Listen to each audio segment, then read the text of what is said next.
Hi everyone, నేను doctor Vedasri, consultant gynaecologist at DNR hospital Tirupati. అయితే దీనికి PCOS అని పేరు ఎలా వచ్చిందో? అదేనమ్మా, ఇది చాలా మిస్లీడింగ్. ఓకే. ఇది కేవలం అండాశయాల వరకే సంబంధించిన విషయం అని అనుకుంటారు, కానీ కాదు. మన బాడీలో జరిగే కొన్ని మెటబాలిక్ చేంజెస్, హార్మోనల్ ఇంబ్యాలెన్స్ వల్ల ఇలా అవుతుంది. దీనికి మెయిన్ రీజన్ ఏముంటుందంటే ఇన్సులిన్ రెసిస్టెన్స్. మన బాడీలో ఉండే ఒక హార్మోన్ ఇన్సులిన్ రెసిస్టెన్స్ ఏర్పడిపోతుంది, అదొకటి మెయిన్ రీజన్. ఇంకొకటి ప్రొఫైల్లో కొన్ని చేంజెస్ జరుగుతాయి.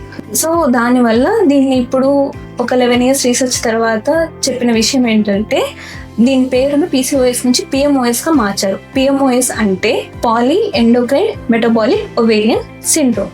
దీని లక్షణాలు ఎలా ఉంటాయి మేడం? యూజువల్లీ దీని లక్షణాలు ఎలా ఉంటాయంటే ఇర్రెగ్యులర్ పీరియడ్స్ ఉంటారు, బరువు బాగా పెరిగిపోవడం, లేదు అని అంటే బరువు తగ్గడం చాలా కష్టం అవ్వడం, ఇంకా మనకు హెయిర్ లాస్ అవ్వడం, యాక్ని అంటే మొటిమలు రావడం, అండ్ చంక కింద భాగంలో మెడ చుట్టూ భాగంలో కొంచెం నలుపు రావడము, హెయిర్ బాడీ హెయిర్ ఎక్కువగా పెరిగిపోవడం, ఇన్ఫర్టిలిటీ అంటే గర్భధారణలో కొంచెం సమస్యగా ఉండడం, ఇవన్నీ వీటి లక్షణాలు తల్లి.